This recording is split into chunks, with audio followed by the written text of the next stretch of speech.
Yes, my people, how are we doing today? Coming to you live on this channel. This is the Crystal Palace season review 22-23. We got a little bit to talk about. We're just going to try and get this video, or this live video, I should say, done by 8 o'clock because it is, of course, the Conference League final tonight, which we're going to be watching as well. Yeah, we're going to talk about this season. It all kicked off early August, the 5th of August, the most earliest Premier League season that's ever commenced because of the World Cup. There was a World Cup in between. And we were optimistic. Looking back at it, weren't we? I think all the Palace were looking for, pushing on to Europe and all the rest of it. So we was all optimistic, and we didn't have a bad start. It wasn't the best. It wasn't the best, but it wasn't that bad. And but then it just sort of stalled, and then it just got steadily worse, and then it was like, and we were stuck in 12th position for 4 months, for ages. I mean, it's ridiculous. It was crazy. And then Roy's come in and saved us from what went on. Yeah. I look back and I think that in hindsight, I mean, when you got hindsight, it's easy, isn't it? But Parish normally has traditionally worked when things aren't right. He's quite quick to get rid of the manager, but this time around he didn't, and I think that was a bit of a mistake. Yeah, because the writing was on the wall pretty early from my perspective. Yeah, I mean, for me, I always say I think it was the Leicester away game.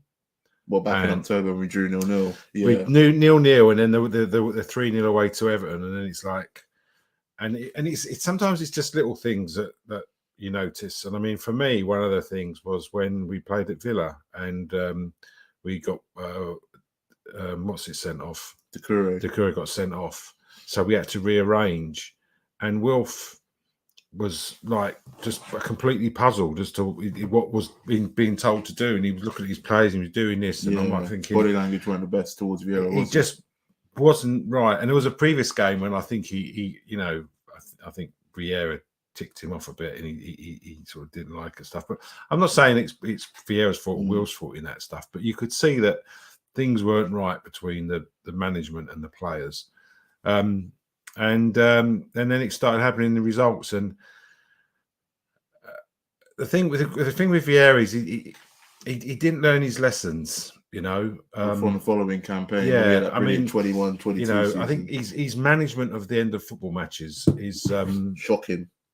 I mean, it's game management. I mean, only disappointment. One of my biggest disappointments, I thought if Roy had come in earlier, we could have actually perhaps pushed all those games when we went about like 15 games and we only got 1 win. Yeah. We could have win 17. Yeah. I think if Roy had come in earlier, we may have got more points and got us up that table. Yeah. Because I don't think we'd have drawn both games with Brentford. We'd have won at least one of them. I mean, that was the Brentford the two draws against Brentford. We should have won both of them. Exactly. Brilliant goal by Wolf and then Eze the other one. And poor management at the end of the game. Over both games in that this season. Poor management, finished, I think I look back here and, like I said, I was very optimistic. Like I said, the season when Gallagher was on fire, Wolf was scoring for fun. He's our top scorer. The 21-22 season, I look back at that and I was like, we should have probably got at least top 10 or even Conference League. And then going into the season, just finished at 22-23, where I was like, this is our season to push on. And we started off in the transfer window pretty well. We signed Malcolm Abue. He turned out to be not as experienced and not sort of cut out for the Premier League. Doucouré was the main sign, and everyone was confident we were going to get him. Yeah. And we signed him, of course, for about just under £20 million. Yeah, one of our best players, one Palace's player of the season, voted by the fans and some of the players and that as well. And we also signed Sam Johnson. I mean, he turned out to be a good bargain with him on a free transfer. Yeah. And Chris Richards, who, he's injury prone, but when he did play, he made a big difference. And he looked like he'd been playing in the Prem for at least 5 years before he came to Palace. Yeah. So he was pretty good in that. And then we started off the season, lost to Arsenal. I was like, okay, fair enough. We've got some good games, some decent games in August to still to play in that, And I remember we went to Liverpool, got a point, and I was like, okay, that's good. Went to Anfield against the Liverpool side who previously were challenging City for the title and just lost it by a narrow margin. Yeah. And we went there and got a 1-1 draw. Brilliant goal from Wilf, if you remember watching that in the watch along. It was. And then we beat Villa 5 days later 3-1, and I was like, this is the team that can get to you. We were creating chances. The Villa home game was one of our best performances. We were dominant, weren't we? Yeah. and then we started winning games by being a goal down. Yeah, which wasn't a great, because I mean I can remember playing Wolves and we Leeds were as well. I mean, yeah, Wolves game, we were 1-0 down at half time. We should have been 2-0 down at half time. And then came out, we were playing poorly, and we come out and we just bagged 2 goals from nothing, really, and won the game. And then we did the same against Leeds. And for the season, I think we one of the best teams in the Premier League for coming back, a winning game from a goal down. So I think we did it about 8 times last season. Yeah, it was at least 8 times. You know, we did it twice against West Ham. We were losing twice against West Ham and came back and won. So, you know, so it shows actually there's a lot of spirit in the club. And character. I mean, I think the players, yeah, I think the fortunate thing with Palace is the players have known each other for a long time. So, you know, and I think any new players that come in have to respect the sort of players that we expect and how we expect them to play. Yeah. Just a quick question. I'll answer this one and that before we start talking about the rest of the season. Just finishing this review and that as well. We're just checking something. I've got 2 minutes. Yeah. No, I'll just answer this question. He's just got some work stuff he's doing and that. So I got a question from Canini. He says, "What do you think of Jefferson Lerma coming to Palace? It's a good buy. He's got Premiership experience. He's proven in that as well for a free transfer. Considering Bournemouth paid a record 25 mil for him like 5 years ago. It's a good buy. So he's a good ideal player for us with his experience in that as well. Amazing signing. Shout out Cpfc and that as well. Jack Butlin going to Rangers, he wasn't getting the time. He's not going to get in the team ever for the guy to Johnson, so fair enough. Hopefully he does well at Rangers. And that, got a few comments here from CP Trains. You saw what Villa did. We might have done something similar. We could do something similar, with their turnaround. I mean, a phenomenal achievement. Unai Emery, Unai Emery did at Villa and that as well. Pre-season was quite bad for us, but I was going to talk about that. Yeah, that wasn't good. That was I could see why we didn't have the best season. We didn't have the best start. That was all because of obviously COVID. The players who refused vaccination couldn't travel. And so it was a bit, that was a bit bizarre, you know. Yeah, I don't think it paid off too well. Before we move on, we got a comment from George Hockett. You're right, mate. Love the vlogs this season. Yeah, appreciate it, my brother. Thanks, man. I mean, I look back here and the season overall, we didn't. It was a bit of a 50-50 start. You know, 1 win in our first 7 games. I think it wasn't looking good. You know, we did get, like I said, we drew away at Newcastle and Liverpool, so it was like, okay, it's 50-50, you know, we might just get better gradually. And then we were under a bit of pressure because we were literally a few points above the drop zone. We were sitting in 17th. We played Leeds at home, and I can remember that game. We didn't play well in the first 20 minutes, and the fans were booing. It was quite toxic at times. You know, we were fortunate to be going into that game like 1-1 at half time. And then we came out, played really well, and won the game 2-1. And that was the win we kind of needed to kind of lift us away from the relegation zone and try and push on. And we did win a few games in October. Wolves at home, Southampton away. But there were some weird games, like the Leicester one, where you realise something wasn't right, where we only had like 1 attempt in the whole game. Yeah, and we used to see better. The amount of chances we were creating just dipped. Yeah, you know massively. We just weren't, players not on form. We've had a problem with centre forward position all season, which is frustrating and it's still a problem. And so I don't know what Palace's plan is for that, to be honest with you, because at the moment we don't seem to be doing too much in the transfer market. And one thing, we are signing Lerma. Yeah, Lerma's on a free, so but it's a sign. It's a sign and a signing. But I mean. He's probably hopefully he's got some goals in him. He's got a good shot on him, I think. Yeah, definitely. But I still struggle with that centre forward position. Can I say something? This is a scary stat. Last season, between Edouard and Mateta, who are actual strikers, Zaha and Ayew are wingers. Edouard and Mateta are strikers. Edouard and Mateta scored about 9 goals between them. Shambles, shocking. That is shocking. I mean, I'm sorry. I watched Edouard the other week against Nottingham Forest. He gave the ball away for the goal, and he didn't even make an effort to track back. He was lazy. He wasn't a threat. The thing with Edouard, right? The 2 things he does is that one, I've watched him, and he just trots across with the centre half. I'm like thinking, you're supposed to make the centre half difficult. The centre half is supposed to be following you around the pitch, not the other way around. And he doesn't make any runs, and he doesn't anticipate. You know, he does bag some goals. You know, when he's in the box, but his overall work rate on the pitch during a football match is just not good enough. I mean, you know, I know I hate saying things like that about players. To be honest with you, I don't. I mean, I don't particularly like slagging off of players and the rest of it. But I just have to say what's in front of my eyes. And you know, the reason why Edouard doesn't score enough goals, he simply doesn't work hard enough on the football pitch. And that's all there is to it. We would just want something like Andy Johnson, run those channels constantly. And if you do it enough times, you'll get your goals. Yeah. But you've got to work hard. Which he doesn't do. And you've got to anticipate, you know, when the ball comes in the box. Don't just stand there thinking the ball's going to come to you, because it doesn't.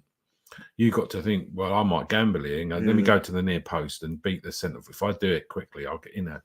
So that centre forward position at the moment, there doesn't seem to be any plan to get someone in. I mean, we were lacking goals this season. We only scored 40 goals, which is less than what we got the season before that, which was 50 goals in the 21-22. But this season we got to 40. Yeah.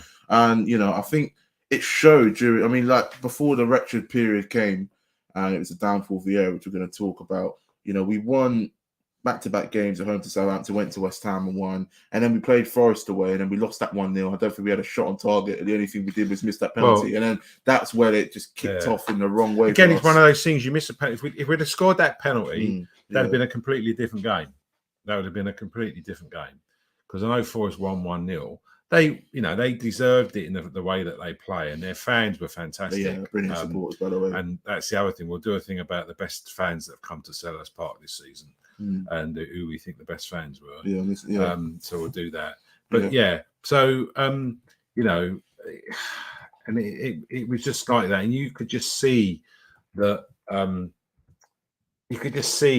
things weren't just right at the club, and you know, so I wasn't too disappointed when Vieira went. Obviously, my concern was with who we were going to bring in, and I must admit, when they said Roy, I wasn't sure. Happy. I mean, I've never been sort of an anti-Roy out, whatever. He just got stale at Crystal Palace when he was there, and that's sort of why he went. We'll talk before we talk about Roy.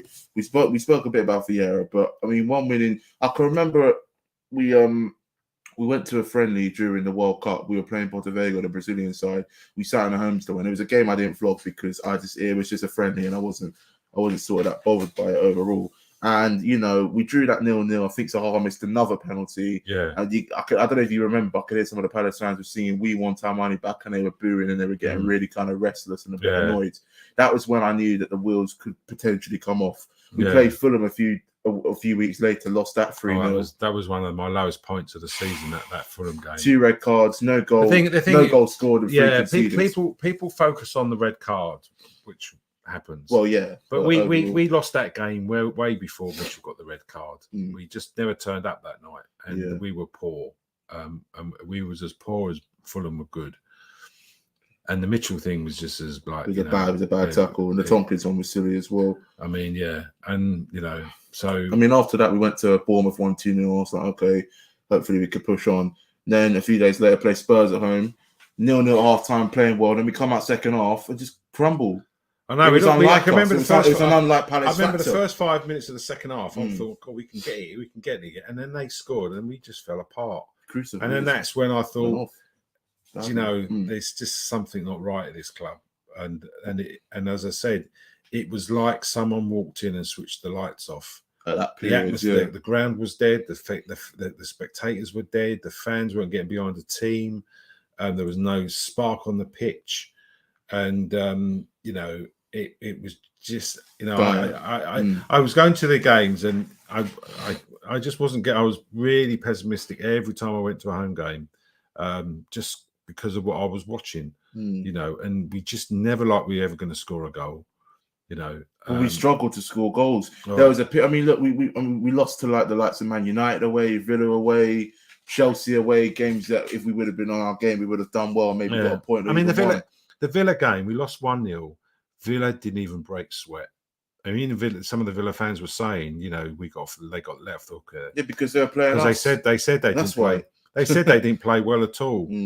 And they get the goal, but we were useless. You know what I mean? We were just naive and too nice, if anything. Well, there was no spark in the team. There was no that edge that you need in the Premiership. Okay, when you play in the Premiership, it's not just a case of you know, just turning up and doing enough. You've got to do more than enough. You know, you've got to you've got to be so mentally. I mean, I think they said like football, 95% of it is mental, and our mentality it's getting going down, you know, and so that's where that's sort of how things just went on the slide, and you could see things weren't quite right between the players and the management for whatever reason. I mean, look, it's obvious Vieira lost the dressing room and the players just weren't responding to him. You know, it just the atmosphere at the club was awful as well. It was flat.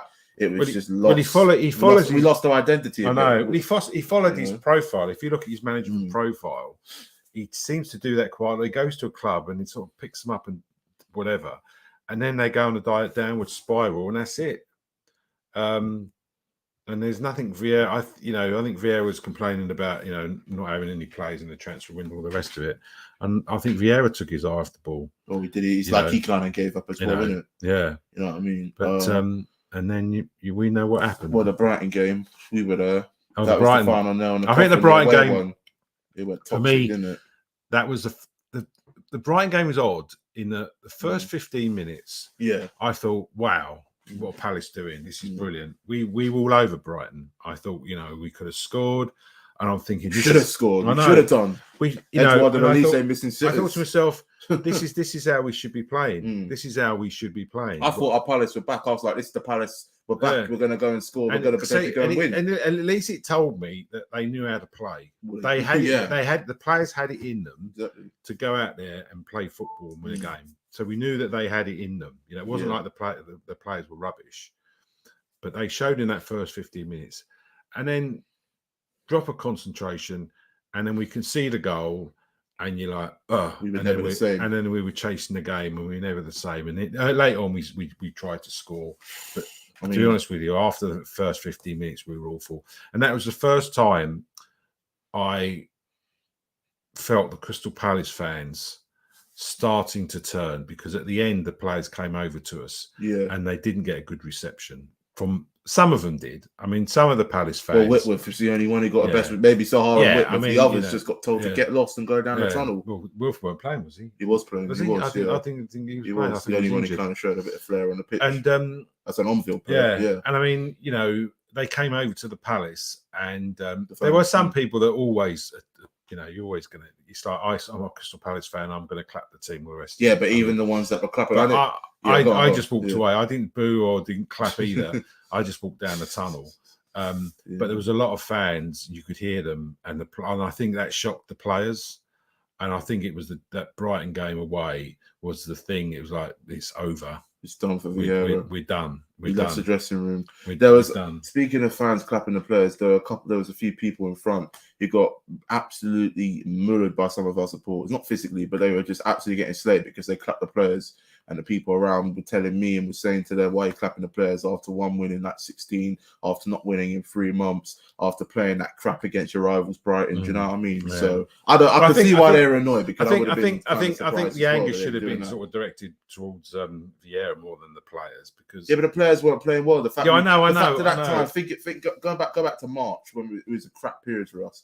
We know how the players could play, and they weren't putting their way. They just they weren't even trying. They weren't creating hardly anything. They weren't scoring any goals. That's what annoyed me the most. We lost the edge on the football pitch. Well, we did big time. That was it. Yeah, we're going to answer a few comments before we speak about when Roy came to Palace and that as well. Earth Extreme says, why do you think Patrick Vieira only gave Eze 10 minutes on the pitch here and there? Because he didn't believe in him, because he just has favourites. And I find out a bit odd looking back at it now. I mean, because it was Roy that signed Eze.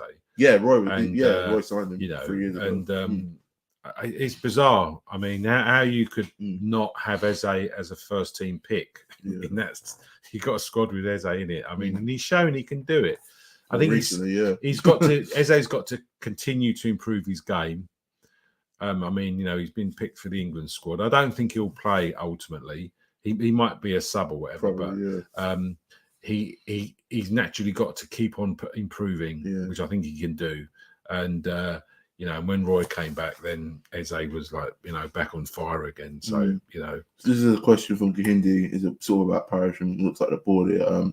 What do you think with the chairman sorry, I'll read it again. My bad. I can't even speak properly. What do you think with what the chairman is saying? You need to sell players before we can buy players with no money. So basically, we need to sell players to have a big spending spree this window. Yeah, that's not good. When your chairman says that, it gives a bad look onto the club. It shows there's a bit of a weakness with our scouting ability, especially when he said over a week ago we're going to take this club to the next level. And he's saying that it's like, make your mind up. It shows a bit of a two-faced kind of attitude. Which I don't like.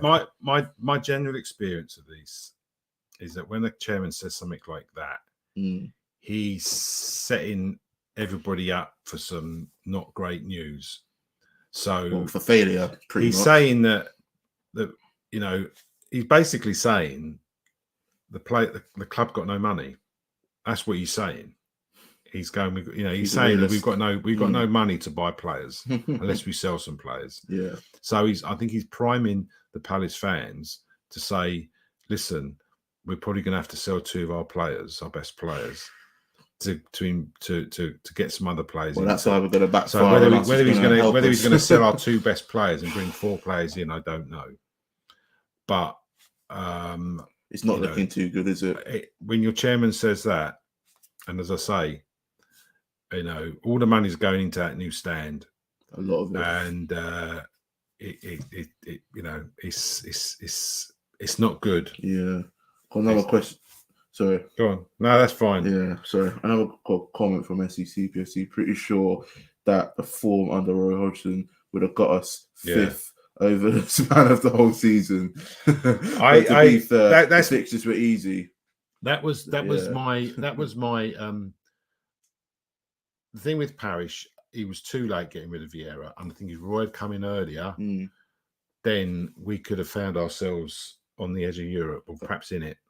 Not even top 10. You know what I mean? Can I say something? Because what annoys me is you're talking about people related to Palace, or just a manager in general comes to Palace or a player in Palace, not learning from their mistakes. Do you remember in 2016 when Alan Pardew was in charge and we went about 4 months without winning a game? Parish never sacked him. There was a period when we had Roy, when we didn't win in 8 games, we lost 7 in a row. Parish didn't sack him.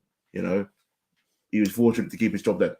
Vieira goes 1 win in 16. He doesn't win for 3 months, and he keeps hold of him. So Vieira does. We have our critics with the players of Vieira, and people related to the club not learning from their mistakes. Parish then didn't learn from his mistakes because he kept Vieira on for too long. He should have sacked him probably maybe early March when we lost to Villa.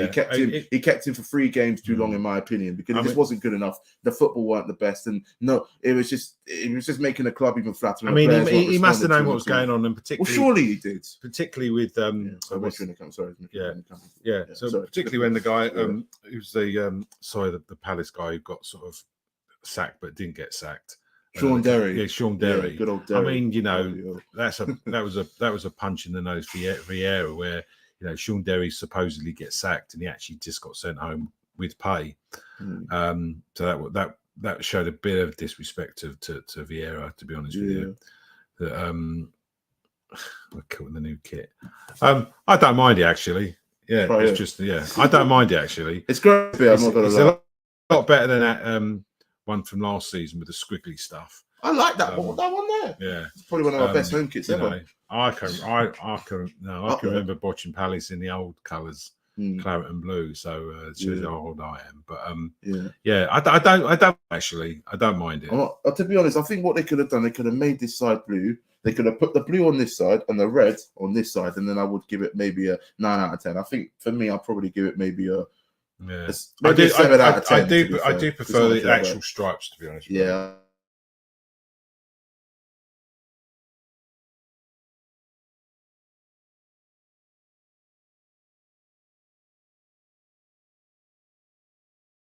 It's back now. Yeah. Back now. Yeah, cool. poor That was internet. a close one. That was a close one. Maybe no internet. Crap.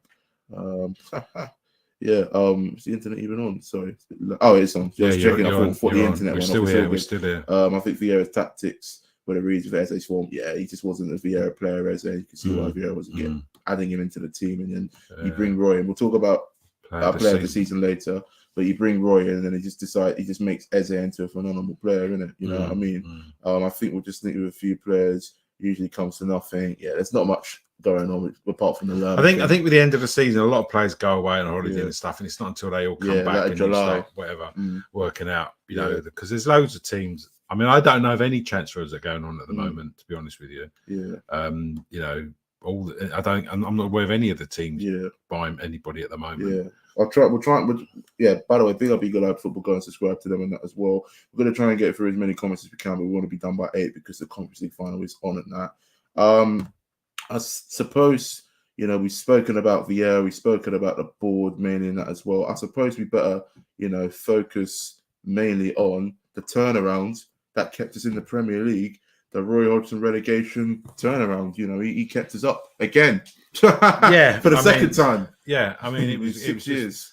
It was just, I mean, for whatever you might think of Roy, he knows the club, the players, the fans, and all the rest of it. And the players just responded to him. I mean, you know, Eze then got back in the team. And he's just got method of playing. I mean, over time, I think it just gets a bit sort of dull and stuff like that. You can see why he's gone, hasn't he? You know, we started scoring goals. I mean, the Leicester game was just phenomenal. I mean, that. Well, from going to be the lowest sort of team, you know, without having a single shot on target, and then suddenly Roy comes in, and then we have like 35 shots or something. It was crazy. We should have probably won that game like 6 or 7. Yeah, I know we scored the last kick of the game, but to be honest with you, we should have won that game way before that. To be honest with you, so we fully deserved the win. Just before we sort of add on to the turnaround and the good winning run we had for a long time back then, and that sort of looking back at it when Roy came and was announced. Again, I was really flat. It was I was like, this is 2 steps backwards, you know. Yeah, because historically, football managers don't do great when they go back to their old club. It's traditionally it's not a thing that works out very well when a manager for example, goes back to his old club. It never quite works out. But I think Roy knew he had the players. I think he knew he had the players, and he was just getting them in the method and getting them playing them.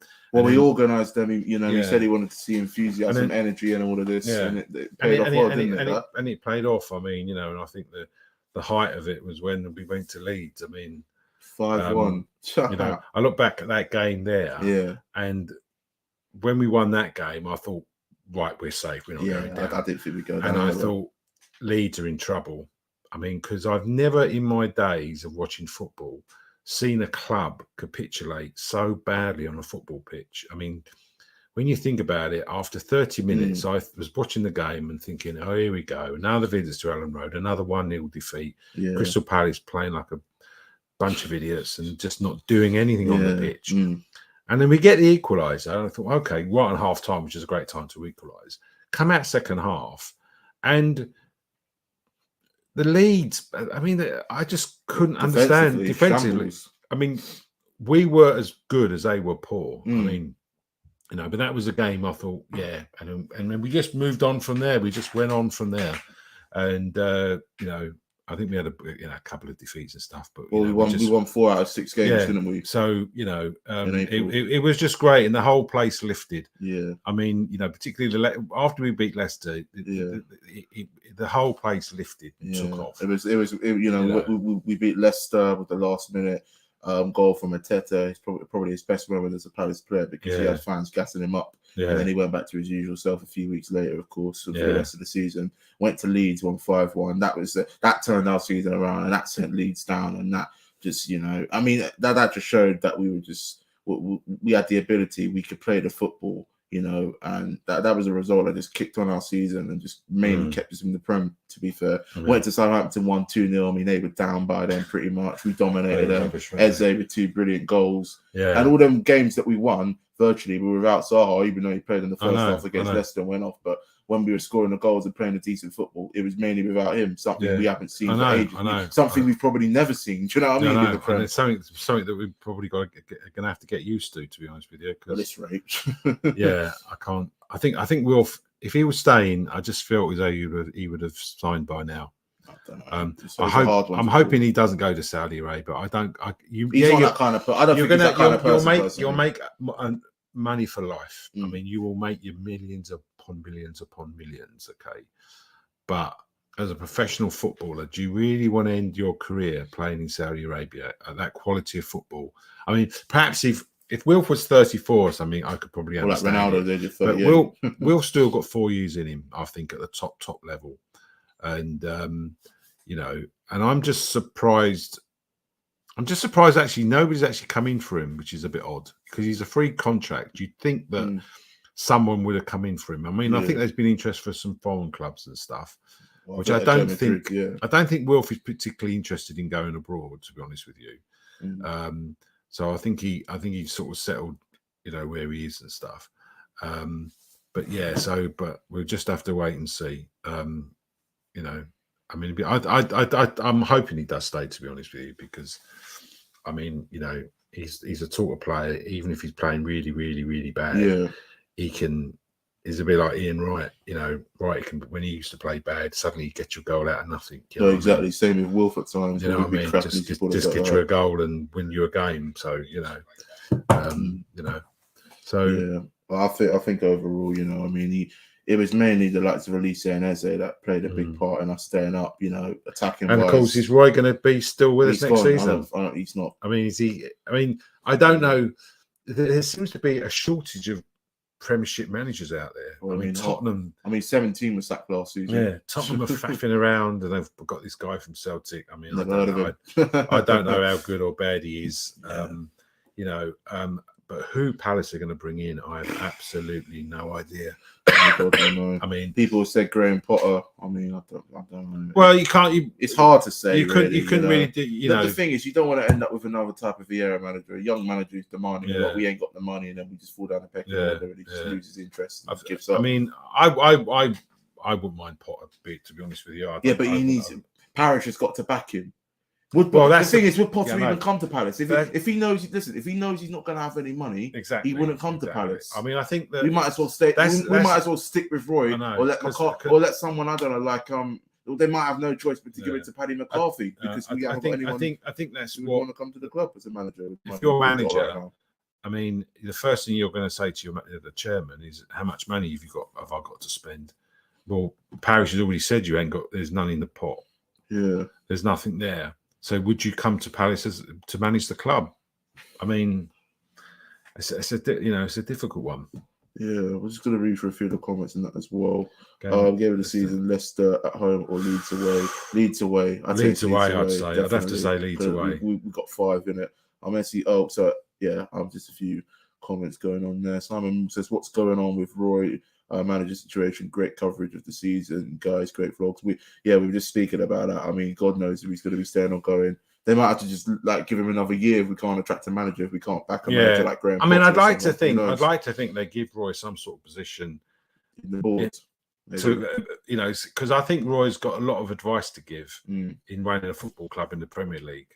And I wouldn't want to just dismiss him and send him, he's the sort of guy that you'd want at the end of a phone to sort of, because he's been there, done it across the whole of Europe. Kindi says, I would like to see the new manager in now so he can work with the new players for pre-season and not coming in later like Vieira was. He did come in later. It did take us a while. Well, there's no when he first came. I mean, I've not heard anything about a new manager. Just flat. Nothing's. I reckon they'll announce it early July. Surely, I mean, even the guy from Bournemouth you got he's not even been officially announced yet. Well, Lerman, no. I think it's because the window's not technically open yet. But he's probably still under contract. Eagle Eye Football says best moment, the 94th minute Mateta goal versus Leicester City. I think this might be Rich because he was sitting right in front of I was getting so frustrated. I was so frustrated at that game. It was 1-1. It was all over them. I thought, we should be winning this game. And I thought, I just wanted to go. I just got up and went in a huff. And as I turned down as I got to the exit, I just turned to try and watch the game because I heard the Palace fans all shout. And I didn't actually I didn't see the ball going. I ran back in. What's your loyalty, Dan? And I was like, I know, I never do that. That was the first. That was like the fact you've done. I know. I was just so frustrated. I was so frustrated. I mean, I don't do that too often, to be honest with you. Mike Gordon says, you think no news means Roy is more and likely staying. I don't know. It's really hard to tell.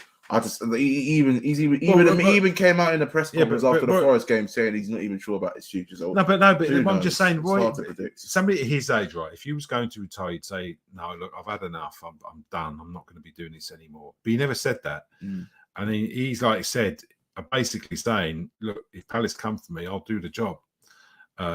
So I think the Roy's door is always open. Well, it will be. So I think it quite. The thing is that if they know we're not going to get in a decent manager, they've just got to appoint Roy again. Yeah. Not because the thing is, I don't want us to be in another relegation fight by Christmas or March, and then they've got to get him back in for another third spell. They might as well just get him in for the third spell. I don't think Roy's capable of retiring. I think he's got it in him, hasn't he? I think we're going to have to drag him out of there in a wooden box. To be honest. Well, he said he's still up for it. You know what I mean? If he's still up for it, then why not? He's got experience. I mean, if he knows how to keep teams in the Premier League, you might as well just keep him.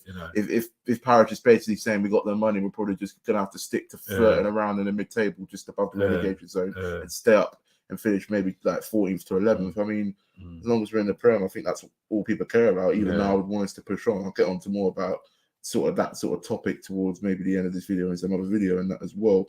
I want to talk about the end of the season. You know, in May we had 4 games. This is after we beat West Ham 4-3. Great win, by the way, and I'm happy we did the double over them scumbags in East London, and you know what I mean. But no, good luck for West Ham for tonight. I hope they get a try, because I will always support a British club in Europe, unless it's Millwall or Brighton. If Brighton got to the European final, oh no. I don't want that dream to come true. Probably will now that I've jinxed it. But good luck to them and that. You know, as much as I've got a bit of hate for them, but you know, hey, I don't hate them as much as I do with Millwall and Brighton. Same for him and that as well. But yeah, we had Tottenham away, lost that. Played Bournemouth at home, won that comfortably. Probably should have scored more. That was potentially Sahar's last game and that as well. Yeah. Then we played Fulham away, and Fulham were a good side, but we went a goal up, and then we just went 2-1. We went 1-0. It was 1-1. I think I said after I think towards the games towards. I don't think the players won the beach, but after the Forest game, I think they had their luggage. Well, we dropped points. I mean, we dropped points at Fulham. I mean, we did get an equaliser on Joel Ward out of all players. That was his first goal in over 4 years. Yeah. Somehow it's the most scrappiest goal. And didn't he have a good end of the season? Ward, he did. Ever since Roy came back, I know he's done really well. Looked a lot fitter as well. Yeah. Looked more up for they were enjoying their game. I think when Roy's come in, the thing he did, he just took that millstone off their necks. Yeah. And they were able to go out there. And I think with Roy, with a lot of this stuff, I find with a lot of footballers, you have to keep it simple. Don't complicate it. Because what Vieira did. With respect to all the footballers, their brains are in their feet. And if you complicate them too much, and when you think about it, football is actually a relatively simple game, to be honest with you. I mean, it's a simple game.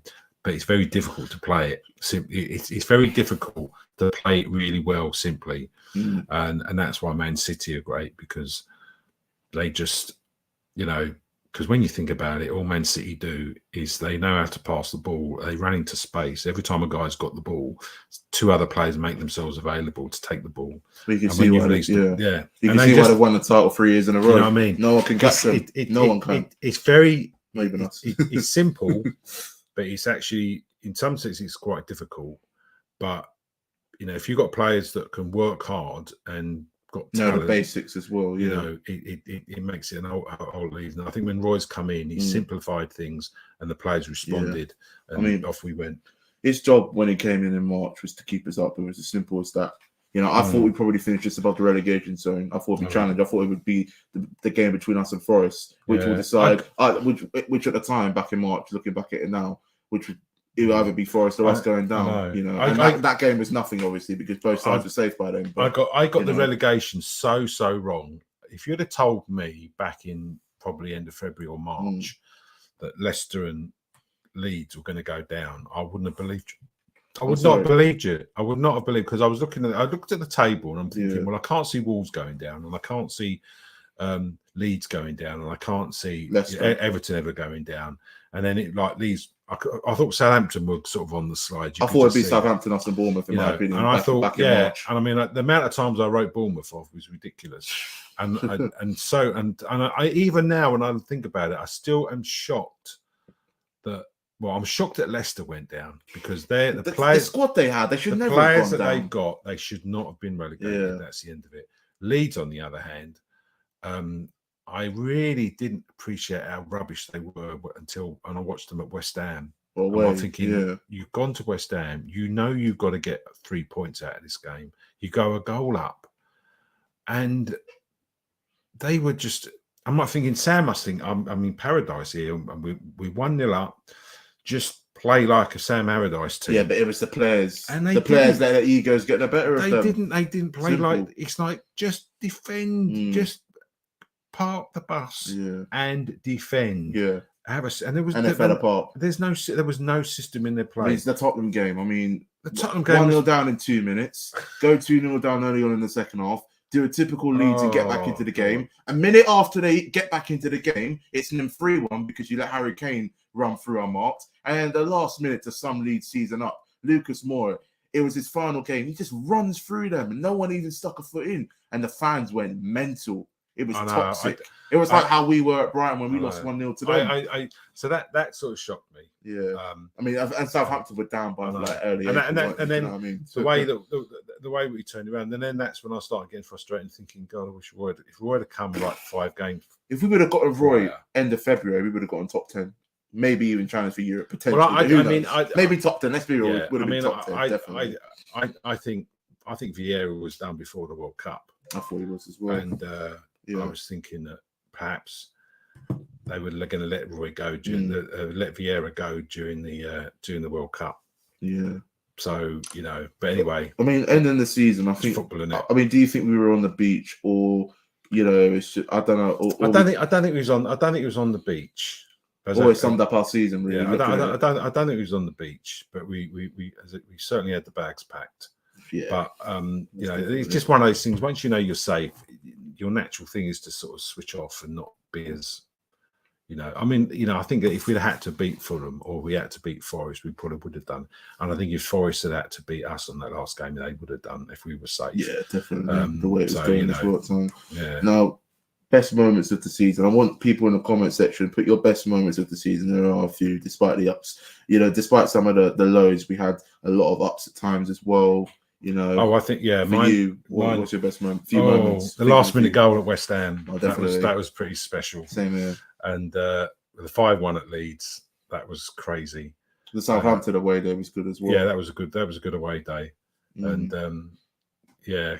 we was going to the ground, and there was a steward, and he said he was going Palace fans this way, Southampton fans this way. So I turned to Tristan and I said, so Premiership is this way, and Championship is that way. And I thought that was just it. Good. I didn't realise as well that Southampton ground, I took a picture and sent it to my wife, and I mean, it was just, I can't believe they built this ground in the middle of a tip. I mean, the angle that you come in on the ground, it was just like, I mean, they probably purchased the cheapest part of cheapest land in Southampton, and but anyway, so the Leicester away game, that was pretty good.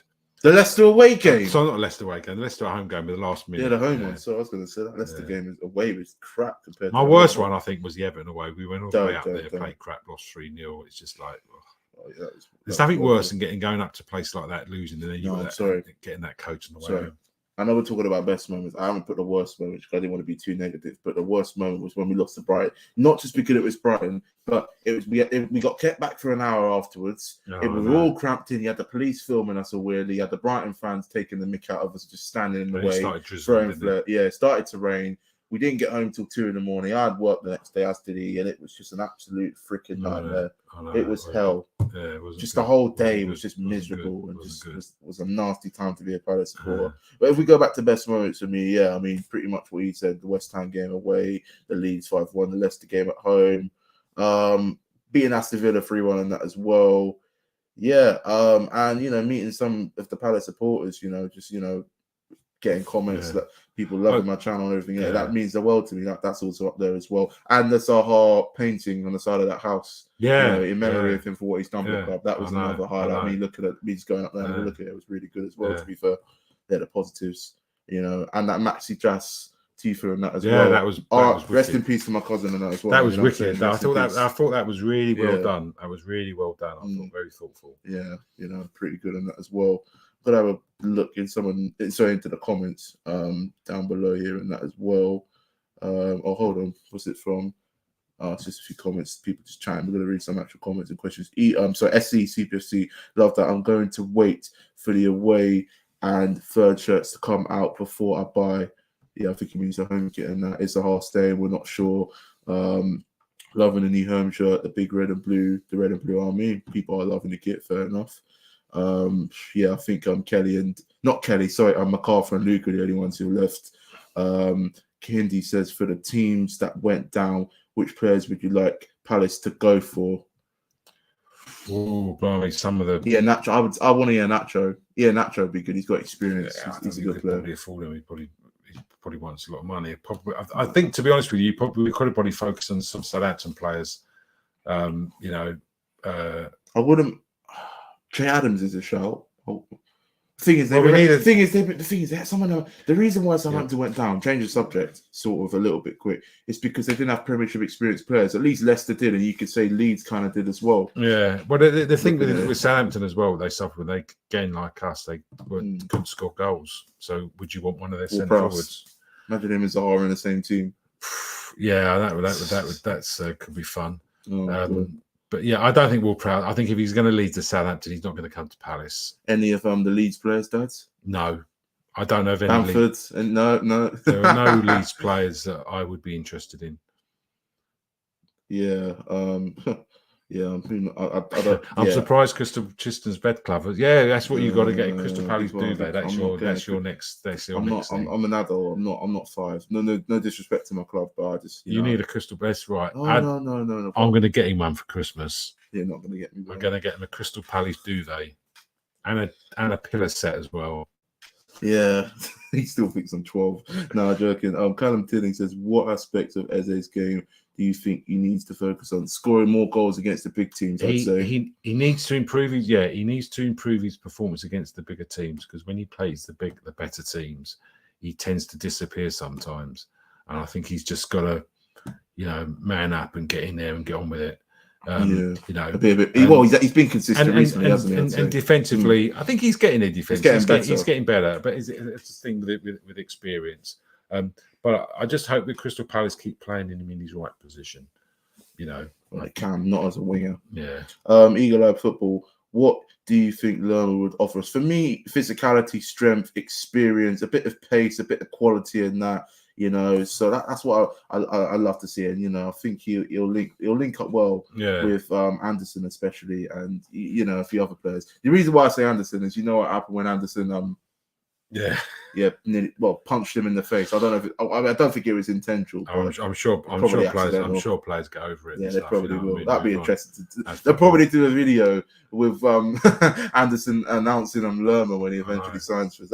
Imagine if they did that. That'd be iconic. It was funny when it happened. I mean, when you look now, you're thinking, "Oh my God, that's a straight red, isn't it?" But I think with him, I think if it had done that, then it wasn't. But it was like get out of there like that. It was more like, and I don't think Anderson realised how close he was to him, and I don't think it was like an intention. I'm going to smack you in the face. It was. I think he was like sort of. It was a bit like get out of my way, and it was like this. But I don't think there was any intent there, and that's why I don't think he got the red card. Yeah, Cpfc. I've got a few Leeds players. I can see Somerville from. I don't mind Somerville. He didn't play that much. I think he's quite injury prone, but he wasn't. He wasn't sort of in. He wasn't in the Leeds squad when they were going through that bad sort of period to go down. Our only problem is when you got a chairman who says he's got no money. It's like, what's the point of looking at? If the chairman says you've got no money, then what's the point of looking for players? Oh, some crispy Crisp, and what I name that is. I thought PV was going at the Spurs game. What? He was basically saying he thought Vieira would get sacked after the Tottenham loss. Did you ever think that? I sort of kind of did. But the 4-0? Yeah, I wasn't sure really at the time, but he should have gone way. He holds the record for the worst run in the Premier League without being sacked. No, he does. So another record every manager that's got sacked in the Premier League has got a bad record than Vieira. Yeah. So another comment. The worst moment of the season was the Spurs game for Simon Mills. That definitely was. Yeah. That was actually. It was. It was either that or the Fulham game. I think the thing with the Tottenham game, I thought that they were there for the taking, and we went in half time. We came out second half, and for the first 5 minutes, I thought we got something here. We could get something, and I don't know what happened. I just don't know what happened. Yeah. We fell apart. Joe Talks Foot. He says, "I don't think you could have seen what Roy was going to do to us. I didn't expect him to I must admit, it was a complete surprise what Roy did. Yeah, it was more positive as well with the football at times. I think it was a complete surprise. I didn't think it was going to be that good, to be honest with you. Oh, here's a shout. Here's a comment of whether this is true or not. Cpfc. He says here, I think the only reason why Vieira was sacked was because of Wilf and Maka, James McCarthy, speaking to Parish. If not, I reckon Vieira would still be there. Well, I did hear about I know. But what you got to understand is that Wilf and Maka would have probably been speaking for the rest of the team. I don't think Parish would have said, he's not going to take the opinion of only 2 players and sack his manager.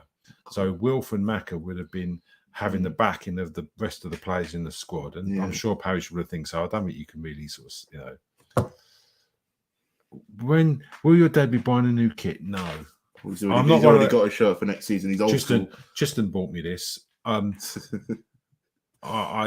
be honest with you, all this kit stuff, the amount of money that you have to pay, I don't buy a new kit out of principle, to be honest with you. Out of principle. I just think it's the way that clubs do these shirts is just not on as far as I'm concerned. So I only just went out and bought me this. So I said thank you very much, and that was it. Yeah, good shirt as well. Good one. Brings back the memories, don't it? That Simon Mills definitely knew Roy Hodgson was going to change things around. Said it when people were ripping him. Any person would want to fight for him. His knowledge, CV, and age well respected. Sorry, CV, age well respected. Yeah, fair enough. Yeah. Go on, Roy. Dom Roy. Oh my God. Why Hodgson. I can't even say that. No comment there. Simon Mills needs to know what's going on with the management for the future, and no one does. Nobody knows. No one knows. I reckon Roy will come back and have his third spot. Enid Blyton's writing a book about it. It's a mystery. Yeah. Thoughts on Potter? If he gets the job, he gets the job. I'm not going to lie. I can't really say anything. Well, is that Harry Potter? Is that Harry Potter? Is he his own new manager? Shelby coming to Palace. Harry Potter's own new manager. No, Shelby. Yeah. Harry Potter's chasing Shelby to Palace. You know what I mean? Oh God. Harry Potter, he's coming. That's his change. I think that's the best football song ever. Yeah. Oh, here we go. Oh, speaking of, we'll get back to the comments in a second as well. So we've spoken about our best moments mainly this season. Yeah, don't worry, I know the time. I've got the time. What's your CPFC goal of the season? We'll start with you. There's been a few. Blimey. Probably Elise or an Eze goal. Which one? Pick one. One of the men we got, I think Wolf's goal against Brentford at home was pretty special.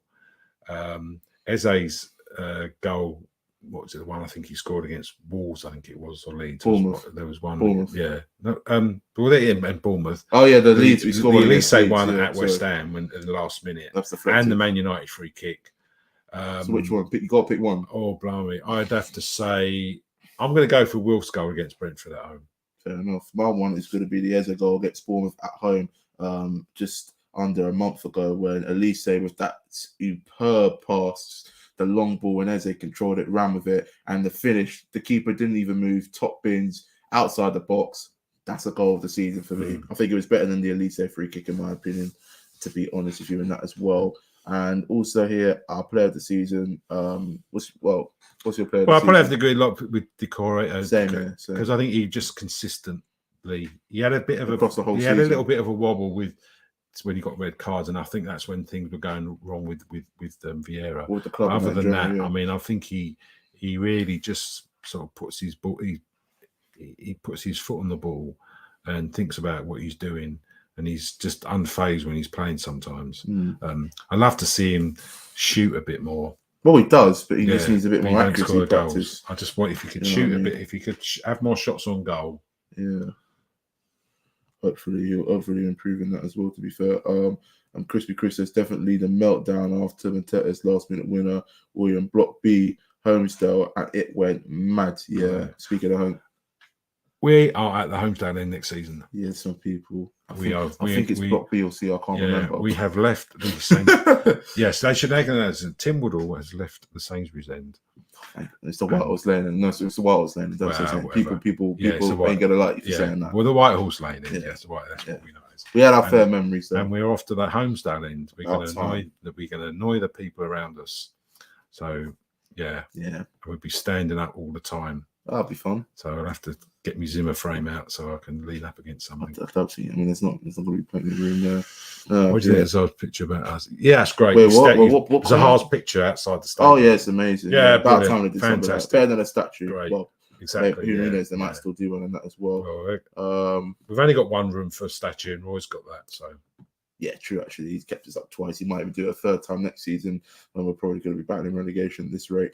Yep, agree with Tristan. Goal of the season. That was a great goal. Speaking on about the Eze goal. This is one you mentioned to me, I think, at the beginning of this video before, kind of just for a bit of banter and just for the talk and that. Best fans to sell us this season. I think we know that's going to be.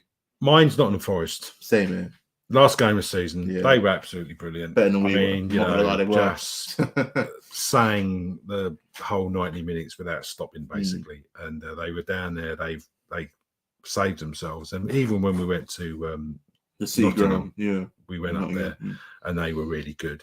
You know what I mean? No hint, very behind their team. Very passionate. We walked into the wrong part of town, into a pub, and they were fine. They just redirected us to Notts County ground where we should have gone. Yeah. But I mean, the train service there was awful. That's another story. There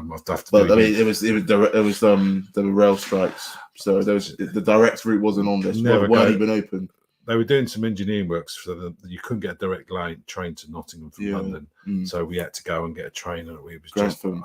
Grantham. The name Grantham just makes me want to puke. If all the Palace fans who went up to Nottingham and got stuck at Grantham trying to get onto that train on that platform, and the train came in, it was the most disgusting thing I've ever got on. I wouldn't even put cattle on it. It was just dreadful. And we were in there we were like this, and I couldn't even get my phone out of my pocket. I couldn't breathe at one point. I was like this, and I couldn't even get my elbow up to get my phone out. And the windows were, honestly, they were disgusting. They were brown. Homeless shelters probably got better flipping windows than that. You know what I mean? Yeah. Wow. Disgraceful. Anyway. Yeah. There's a game starting in 3 minutes. Yeah, well, we've got enough time for a few more comments in that as well. What's it? Nottingham Forest. So I'm just looking at some comments. Oh yeah, would have been different if they had to win to stay up. I think they would have beaten us. They would have done. If they needed 3 points to start with that game, I think they would have got the 3 points. Oh, a nice comment to kind of end this video or this season review of what will you rate the season out of 10? I would probably a 7, but if you'd have said to me 7, if you'd have said to me round about when we were going through that bad patch, I would have probably said like a 4. So I would have said a 2. So we got it from a 4 to a 7. I think if Roy had come to the club earlier, then we'd been pushing a good 8. I'll give it. Do you know what? I'll give. In that tricky period where we had 1 win in 17 and things were just doom and gloom at the club, and I thought we'd be going down, I would have said a 2. But when Roy came in, we were playing the football the way we did. Scored a lot of goals. Went to Leeds 5-1, beat Southampton 2-0, West Ham 4-3, etc. And we're scoring phenomenal goals. We had a bit of spirit back. He turned it around and kept us up. And my rating kind of went up. The fact we finished above Chelsea as well kind of puts a smile on my face. Because they've done a double like over us across the whole season, just finished in that. They did the double over us in that. Can you imagine? And they still couldn't finish above spending all that money, 600 million. Oh dear. I mean, there was a point, I suppose, but I always say mind the gap. I shall make sure that if I ever bump into any Chelsea fans, I should always remind them of that. Well, half my mates are Chelsea supporters. I just mind them for fun. Why not? Always say to them, mind the gap, because they finished below us. You know, so the gap's a gap in it, whether it's 1 point, 10 points, 15 points, 20 points, you name it. So yeah. We've just got one more question before we shut this stream down. And that, you know, Simon Mills, I've got a feeling we're gonna get a price. Oh, yeah. Do you know what? Silverware. I would have like the cup. Can you imagine Crystal Palace winning the cup final? The League Cup, we would be celebrating for years upon years. No, we would. If we won that cup. I mean, the Premiership is out of our reach. But we never win the league, are we? The League Cup or the FA Cup can always be, you know, and get into Europe. Wouldn't that be brilliant? We played in Europe. Yeah. Hopefully we have the money to back us up going into that season with the Premier League in Europe, because it's a tough balance playing in Europe and in the Prem as well.